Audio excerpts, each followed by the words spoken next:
Essa é a live que a gente vai conversar com a Vera Leon. Ela é especialista em sonhos. Tem muita gente tendo sonhos estranhos durante a quarentena. Vamos começar a falar sobre sonhos, Vera. É um momento em que as pessoas têm tido alguns sonhos estranhos, né? Alguns sonhos fortes. O que está acontecendo? Olha, o que está acontecendo é que nós estamos vivendo um conjunto. Você está conseguindo me ver? Sim, te vejo bem agora. Tá bom. A gente está vivendo uma soma de fatores que estão se combinando nesse momento. Nós estamos dentro de uma pandemia, né? Lógico, um acontecimento global, e nós estamos vivendo, particularmente em termos de Brasil, um outro momento também muito peculiar, em que nós estamos sentindo uma falta de coordenação na condução, digamos assim, das orientações e até das políticas de saúde. Então, isso tudo se soma ao nosso próprio medo, ao nosso próprio mundo aqui interno, com medos, com todos os componentes que são nossos e que nem sempre são manifestos, não são confessados, digamos assim. Por toda uma censura que a gente tem, por achar que as pessoas não vão dar muita importância a isso.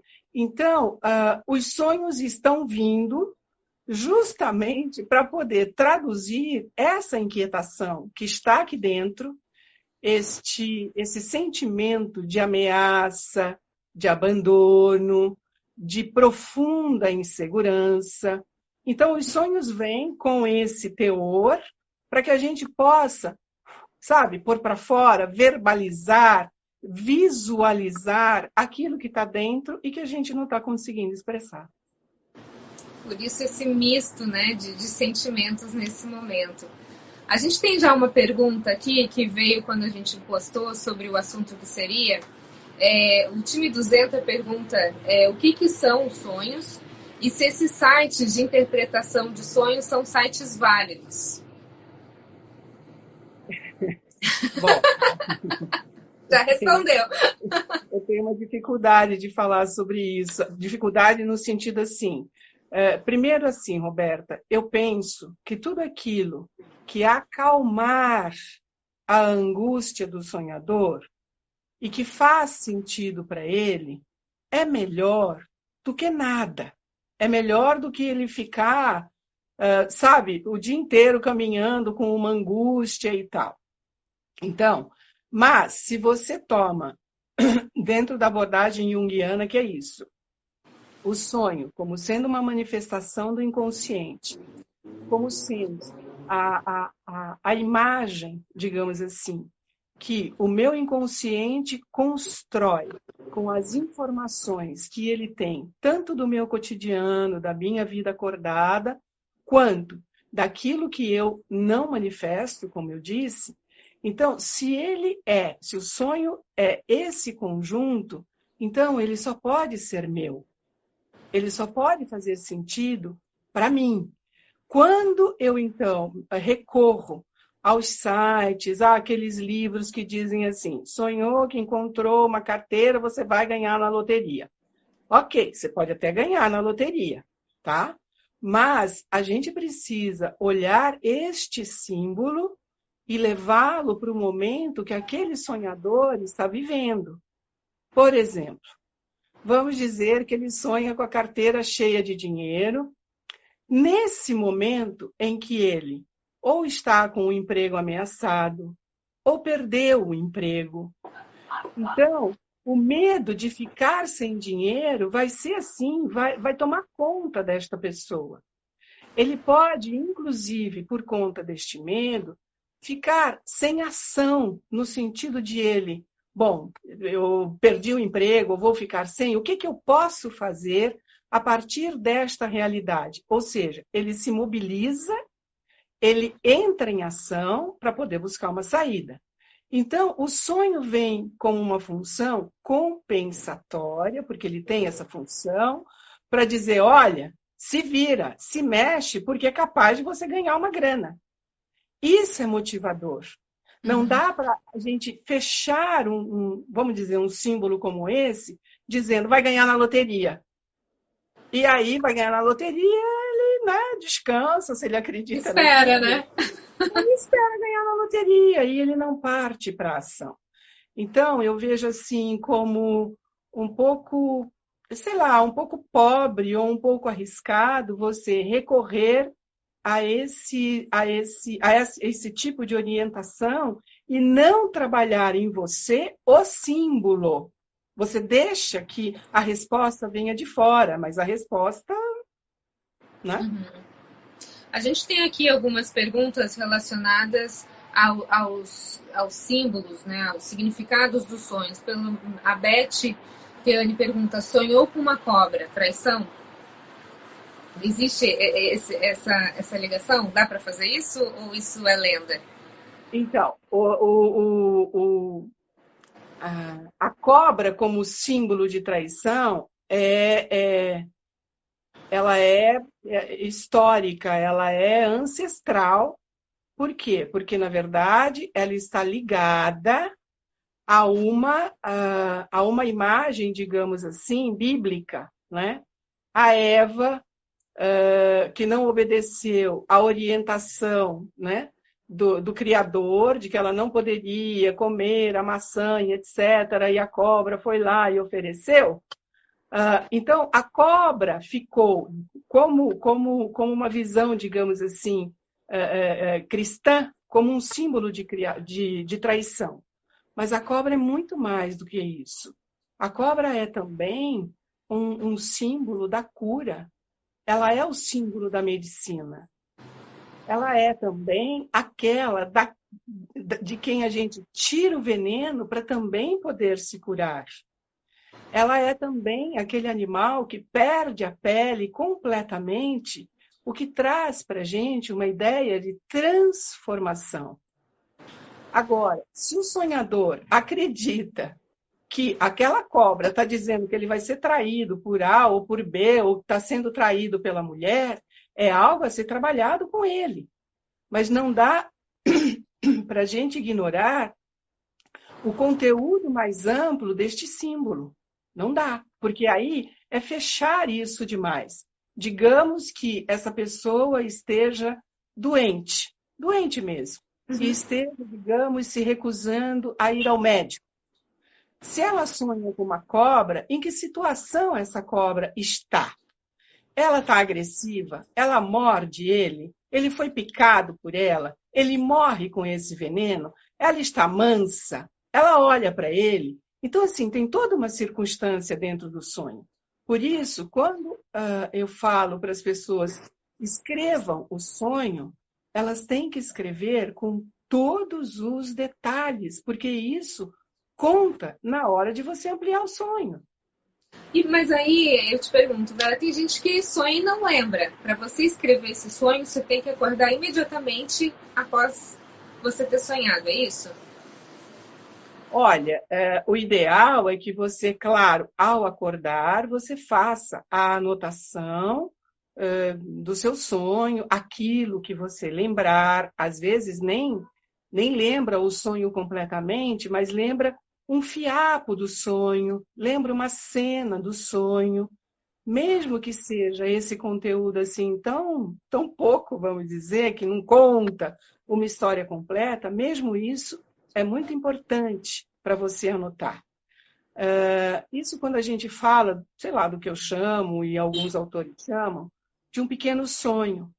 Agora, quando é um daqueles sonhos de impacto, sabe aquele sonho com enredo que parece um filme, esse sonho, mesmo quando você acorda, você caminha com ele o dia inteiro, porque ele é tão forte, ele é tão vívido, ele desperta em você tanta emoção que quando você acorda, ele está inteiro na sua frente.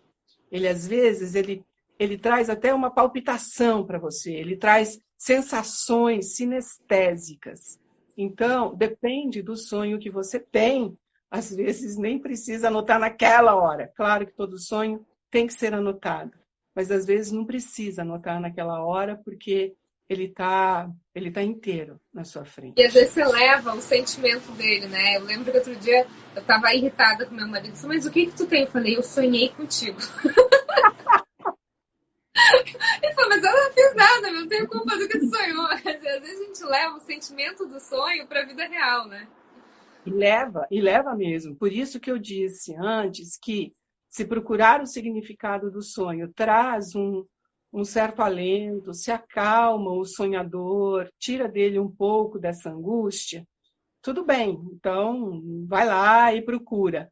Mas eu insisto que a gente não pode ser assim, tão, vamos chamar assim, tão raso, num material que é extremamente rico, que é unicamente nosso. Nosso.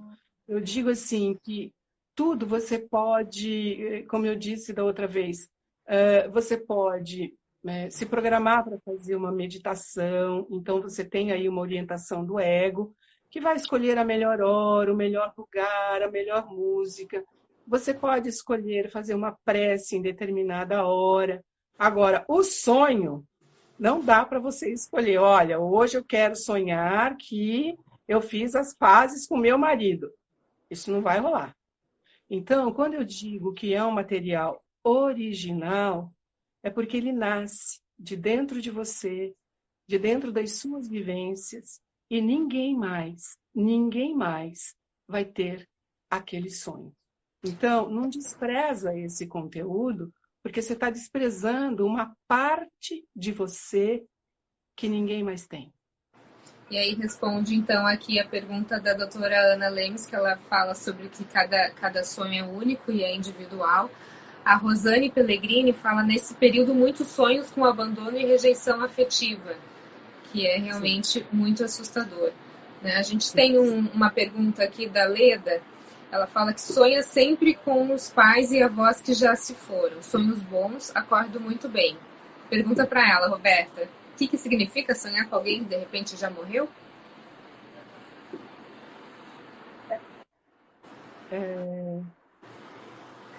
Então,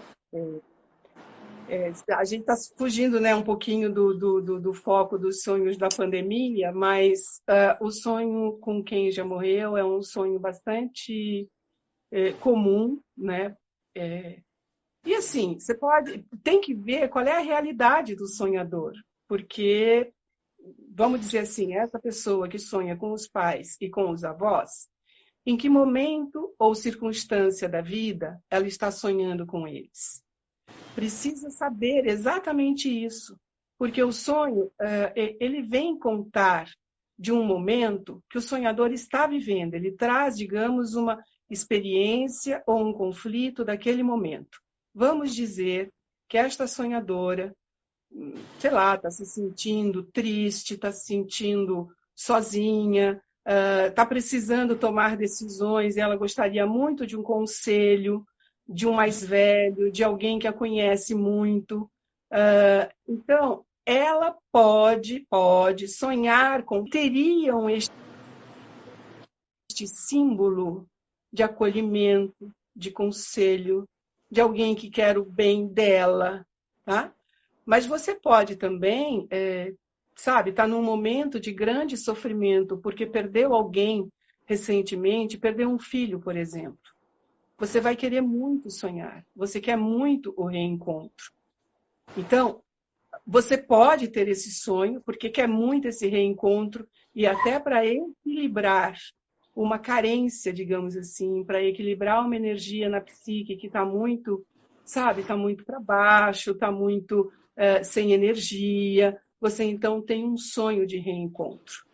Mas o próprio Siddhartha Ribeiro, né, o neurocientista que fez o Oráculo da Noite, ele fala de pessoas que querem muito sonhar com alguém que já morreu, um filho, por exemplo, e não sonham.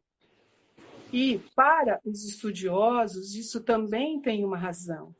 Quer muito encontrar, mas encontrar alguém tão querido num sonho e acordar e perceber que foi um sonho, é como se você perdesse esta pessoa outra vez.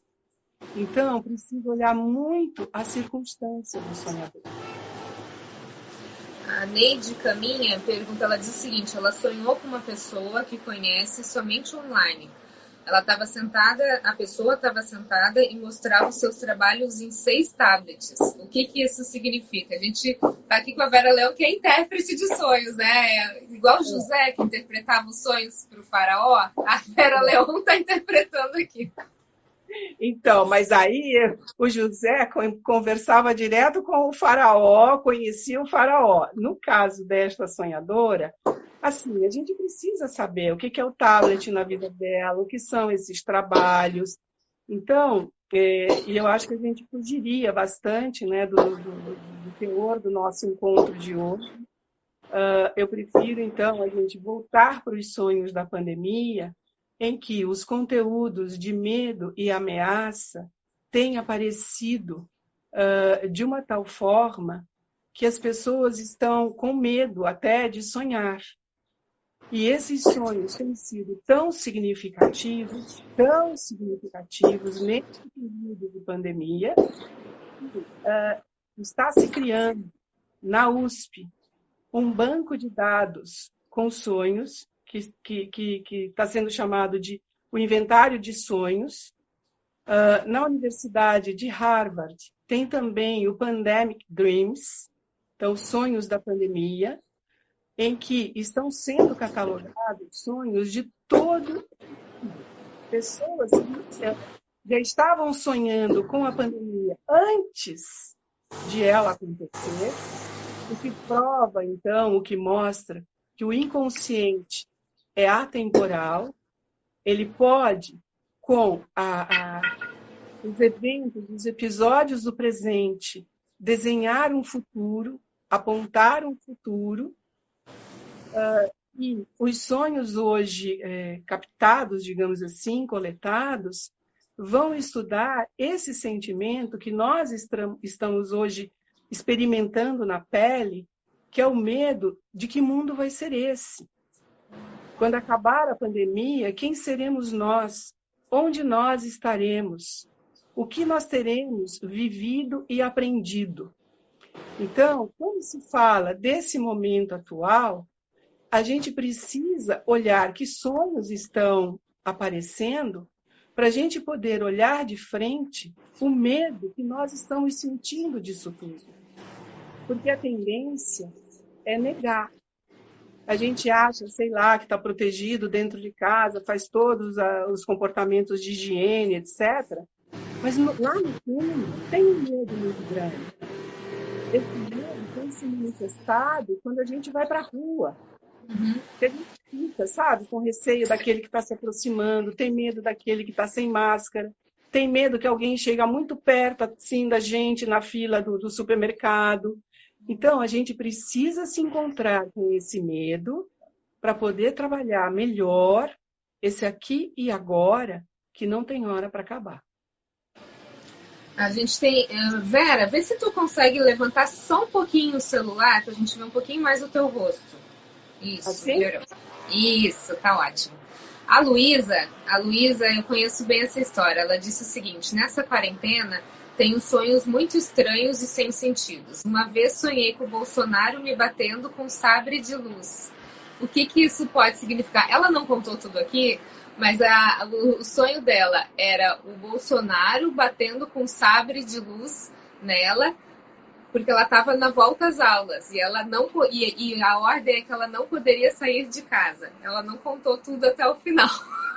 Ela misturou todos os eventos, ainda brinquei que perguntei, era o Bolsonaro ou era o Dória que não deixava você sair de casa. Está acontecendo isso, Vera? As pessoas estão pegando fatos do cotidiano, fatos marcantes do dia a dia, gera um medo, uma incerteza, uma insegurança e cria a sua própria história?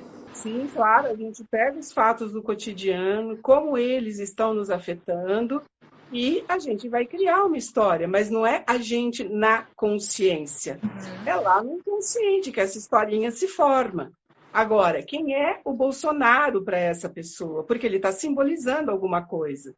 Embora, quando se olha um sonho objetivamente, Bolsonaro é uma figura real, ele existe. ele existe. Agora, quem é esta figura real para esta pessoa é algo para ela, lógico, conferir, ampliar para ela mesma. Agora, quem é o Bolsonaro como símbolo também é algo para ela ampliar.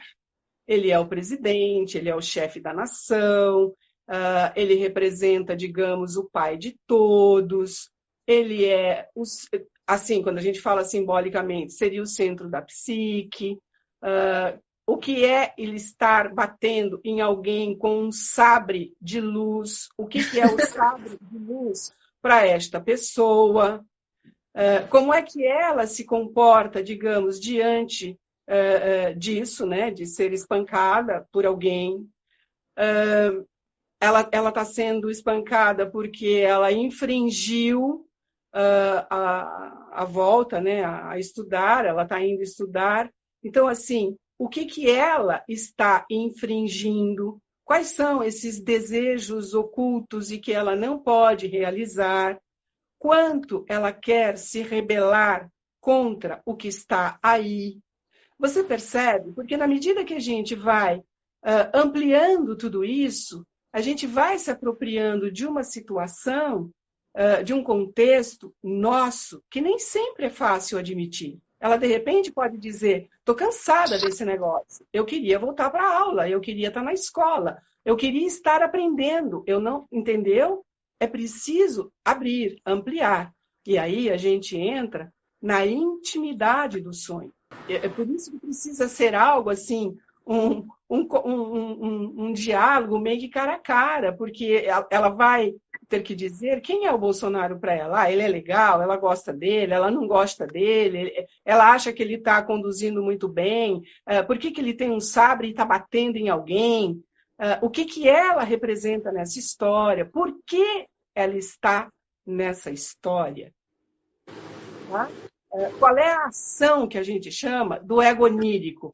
Ela só apanha ou ela se rebela? Percebe que o sonho é muito mais do que somente o fato aquela em si, né? Sim. É muito mais. Mas esses sonhos, digamos, de perseguição, esse sonho de estar perdida, de estar muito confusa, de não saber por onde está caminhando, de não achar o caminho de volta para casa. Todos esses conteúdos têm aparecido muito nos sonhos de agora. Porque reflete muito uma situação do momento, né? Você não está não está sabendo como se conduzir, você não sabe para onde ir. Uma hora diz, não, só morrem os velhos. Não, agora morre de 30 a 40 anos. Ah, só morre quem tem comorbidades. Aí, não, ele não tinha absolutamente nada e morreu. Então, nós estamos desorientados e nos sentindo desamparados. Por isso, a gente não sabe voltar para casa. Qual é a casa que a gente tem hoje? Agora eu te pergunto o seguinte, a gente tem esse, entre aspas, esse problema na mão, né, Vera? Tá acontecendo isso, as pessoas estão sonhando, tá todo mundo ansioso, tá todo mundo com medo, sem saber o que vai acontecer, quando vai ser liberada a quarentena, se é que a vida vai voltar ao normal, que, assim, enfim, de uma certa forma, tá todo mundo com um ponto de interrogação na cabeça. Agora, como lidar com essa ansiedade, com esse medo que hoje a gente está falando? Tem adolescente aqui com a gente, tem adulto, tem idoso, a gente tem todas as faixas etárias. Todo mundo passa por algum tipo de insegurança nesse momento que a gente está vivendo. A gente não consegue dar uma resposta, né? Pelo menos aqui em casa, para as minhas filhas, eu não consigo dar uma resposta certeira. Vai acontecer isso, não vai acontecer aquilo, a previsão é que vocês voltem para as aulas tal mês. A gente não tem isso. E isso sempre gera uma ansiedade, uma insegurança na criança, no adolescente e nos adultos também. Como que a gente pode trabalhar, Vera, o nosso emocional para que a gente não se torne prisioneiros desses sonhos, desses sentimentos ruins que acabam se exteriorizando no sonho, né? Se é que a gente pode falar assim, não sei.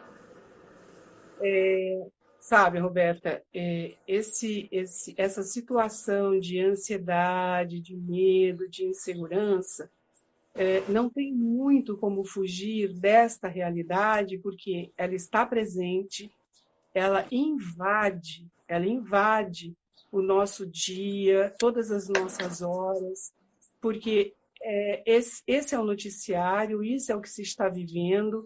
A cada tanto a gente sabe que alguém conhecido se foi, que alguém mais próximo está muito mal. Então, não há muito como fugir do contexto de realidade, não tem. O que a gente consegue fazer é trabalhar tudo isso dentro da gente, com os nossos comportamentos. Então, começa assim, no que é que a gente acredita. Eu, por exemplo, Vera, acredito que eu tenho que estar em casa, que ao sair eu tenho que estar muito bem protegida, que eu tenho que tomar todos os cuidados. Eu gostaria muito de conversar, por exemplo, com alguém que está na rua sem máscara, que faz sol, a pessoa vai caminhar na praia, enfim. Então, como cada um está lidando com isso? A outra questão importante é como é que eu estou cuidando de mim, no sentido de olhar para mim, com o que eu estou me alimentando, e não estou falando de comida, eu estou falando de material para a alma. Que filmes eu estou vendo, que livros eu estou lendo, que pensamentos eu estou cultivando, que preces eu estou fazendo, que conversas eu estou estabelecendo dentro da minha casa. Se eu moro sozinha, com quem eu tenho conversado? Que isso, me parece, tem sido uma grande dificuldade. Como é que eu estou levando o meu dia? Como eu consigo manter contato com as pessoas que eu amo e que me fazem bem? Então, tem todo um cuidado nesse sentido, porque se você estiver 24 horas ligada, sabe, num liquidificador, turbinando tudo isso, você terá, sim, um sonho com conteúdos, digamos, assustadores. O outro cuidado é com o seu sono, e isso é muito importante. Quando a gente fala, e eu coloquei isso numa das aulas que eu dei para o meu grupo de mentoria, de uma higiene do sono. Nós temos tido um trabalhão para limpar tudo que vem da rua, todos os pacotes e etc. E aí, na hora de dormir, a gente vai com o fone de ouvido colocado, a gente vai com o celular ligado e a grande maioria ainda tem uma televisão ligada no quarto. Aí eu pergunto, o que você está fazendo para que o seu sono seja reparador, para que você entre, inclusive, em sono profundo, que é fundamental para você ter um sonho vívido e se lembrar dele quando você acorda. Eu faço sempre uma analogia. O sonho é uma mensagem que o carteiro te entrega toda noite. Toda noite ele vai lá e vem com uma cartinha para você. A cartinha tem que ter uma caixa de correio para ela entrar, ou tem, sabe? Ela tem que chegar a você. Agora, se tem o barulho de uma televisão, se você tem a interferência de um celular ligado na sua cabeceira, fazendo plim, plim, cada vez que entra uma mensagem, você perturba a entrega dessa carta, desta mensagem. Então, vamos aprender ou vamos reaprender a cuidar, a preservar o nosso território de sono, para a gente dormir e poder estar serena e estar confiante na hora que a gente vai deitar. Porque se eu vou deitar amedrontada, o sonho vai reproduzir esse medo. Precisa que aconteça isso para poder fazer uma limpeza, digamos assim, interna. O sono já é esta limpeza. O Siddhartha coloca isso, que ao dormir, acumulado durante o dia.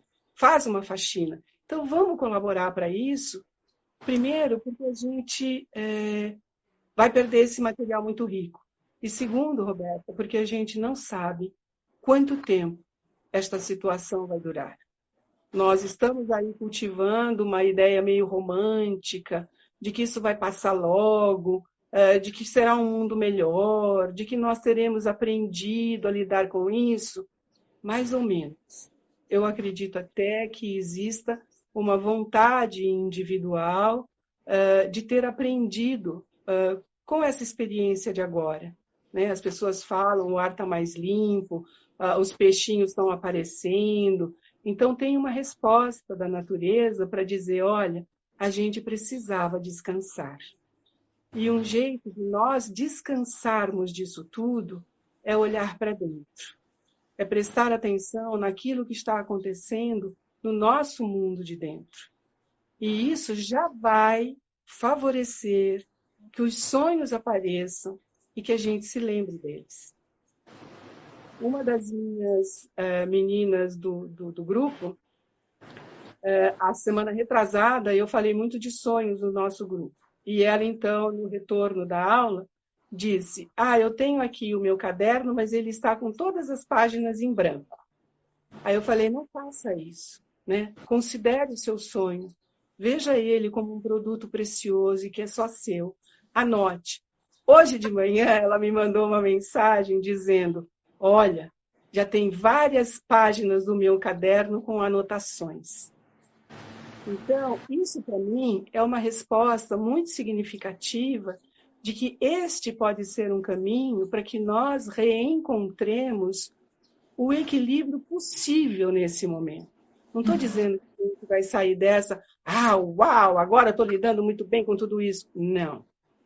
Mas a gente vai, sem dúvida nenhuma, encontrar o equilíbrio possível para esse momento. Vera, levanta de novo só mais um pouquinho o celular para a gente te ver. Mais um pouquinho. A gente tem aqui um pouquinho mais para a direita. Tu vê só metade, não, metade do teu rosto só. Vem um pouquinho para o lado. Isso, tá bom, tá ótimo, tá bom.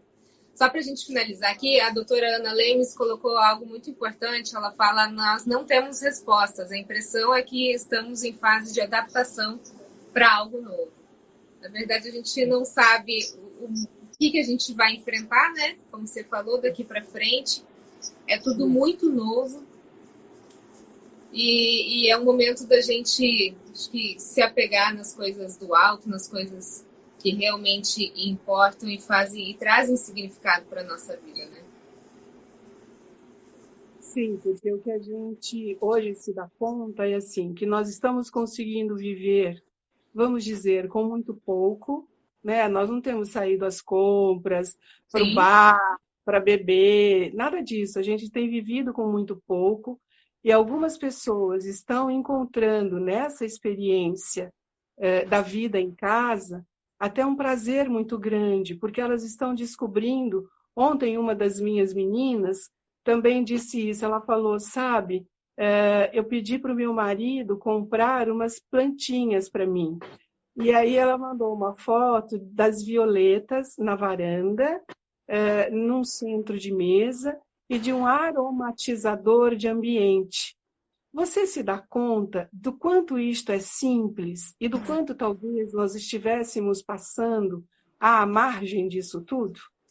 Uma outra mandou para o grupo o canto dos passarinhos que o marido dela cria, e era uma sinfonia de passarinhos. Então, a gente precisa, sim, olhar para esse simples, cultivar as nossas crenças, valorizar os nossos vínculos, porque aí sim, eu acredito, nós sairemos mais fortes e mais equilibrados para esse mundo novo que a gente ainda não sabe qual vai ser. É isso aí. É isso aí. Vera, muito obrigada pelo seu tempo, pela sua disposição, pelas suas informações. A Denise Covas aqui está mandando um beijo. Um beijão, Denise. Um beijão, Ruth. Todo mundo que nos acompanhou, muito obrigada. Espero que você continue com muita saúde e com lindos sonhos. Muito obrigada. Me sigam no meu canal, Que Sonho é Esse? Mandem as perguntas para a página do Facebook. E, pelo amor de Deus, continuem sonhando e anotem seus sonhos. Eles são a cura da alma.